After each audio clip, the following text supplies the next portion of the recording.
پیارے اسلامی بھائیوں اور مدنی چینل کے ناظرین، الحمدللہ اس وقت ہم مدنی چینل کے براہ راست سلسلے خوابوں کی تعبیریں میں حاضر ہیں۔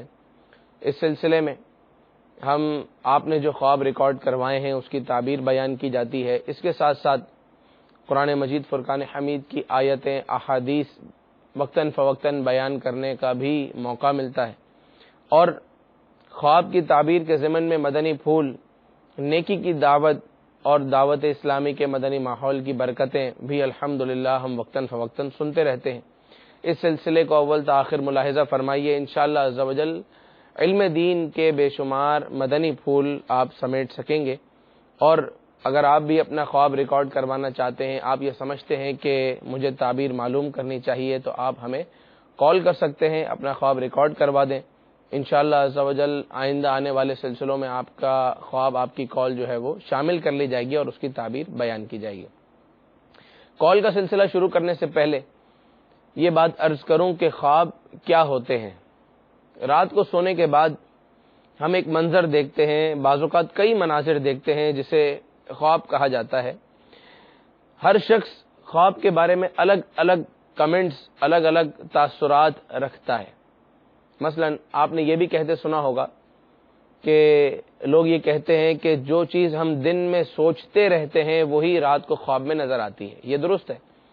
یہ بھی سنا ہوگا آپ نے کہ رات کو کھانا کھانے کے بعد جو سو جاتے ہیں آبی بخارات، یا جو پیٹ میں جو کھانا کھانے کے فوراً بعد آپ سو گئے، اس کے بخارات جو دماغ کی طرف بلند ہوتے ہیں اور ان بخارات سے ایک نقش و نگار، ایک نقش بنتا ہے، وہ خواب میں نظر آتا ہے۔ یہ بھی آپ نے سنا ہوگا، یہ بھی درست ہے۔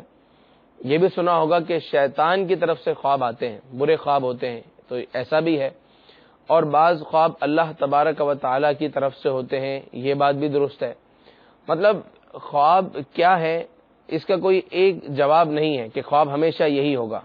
خواب ایسا نہیں ہے کہ ہمیشہ اللہ تبارک و تعالی کی طرف سے بندے کو آئندہ آنے والے معاملے پر آگاہ کیا گیا ہو، ایسا نہیں ہے، بلکہ مختلف صورتوں میں خواب کی حقیقتیں مختلف ہوتی ہیں، بدلتی رہتی ہیں۔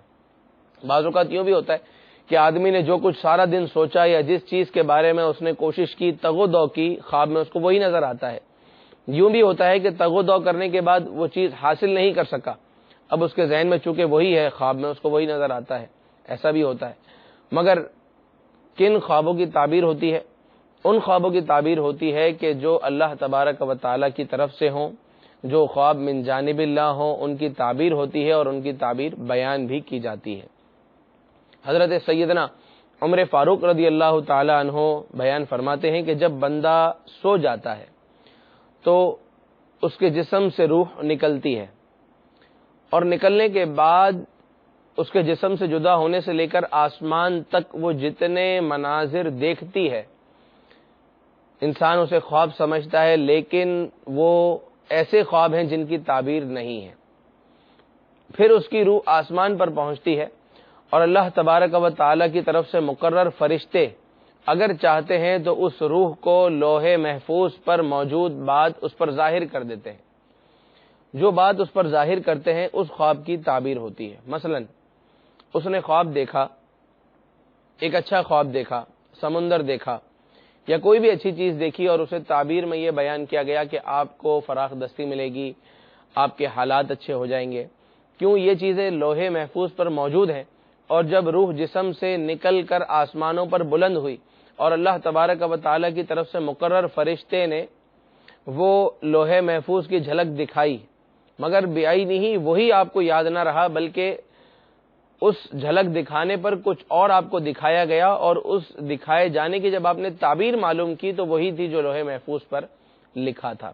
لیکن یہ 100% نہیں ہے، یہ یقینی نہیں ہے بلکہ ظنی ہے۔ بعض اوقات یوں بھی ہوتا ہے کہ آدمی ایک چیز دیکھتا ہے، مثلا اس کی کسی جگہ شادی ہونے والی ہے، رات کو اسے خواب میں دکھا دیا گیا اور اسے یاد بھی رہا، اور مہینے 2 مہینے سال کے بعد اس کی اسی جگہ پر شادی ہوئی، اسی گھر میں شادی ہوئی، اور وہ پہلے ہی دیکھ چکا تھا۔ اس کا مطلب یہ کہ جب اس کی روح جسم سے نکل کر آسمان پر پہنچی تو اللہ تبارک و تعالیٰ کے فرشتے نے اسے لوح محفوظ پر وہ منظر دکھا دیا جس کو اس نے یاد رکھا، اور یاد رکھنے کے بعد اس کی تعبیر یہی ہوئی کہ جو اس نے دیکھا تھا ویسا ہی ہو گیا۔ جیسا کہ انسانوں میں سے نیک لوگوں نے بھی خواب دیکھے، برے لوگوں نے بھی خواب دیکھے۔ فرعون نے یہ خواب دیکھا کہ وہ پانی میں غرق کیا جا رہا ہے، یہ خواب دیکھا، حقیقت میں بھی یہی ہوا کہ وہ پانی میں غرق ہو کر مرا۔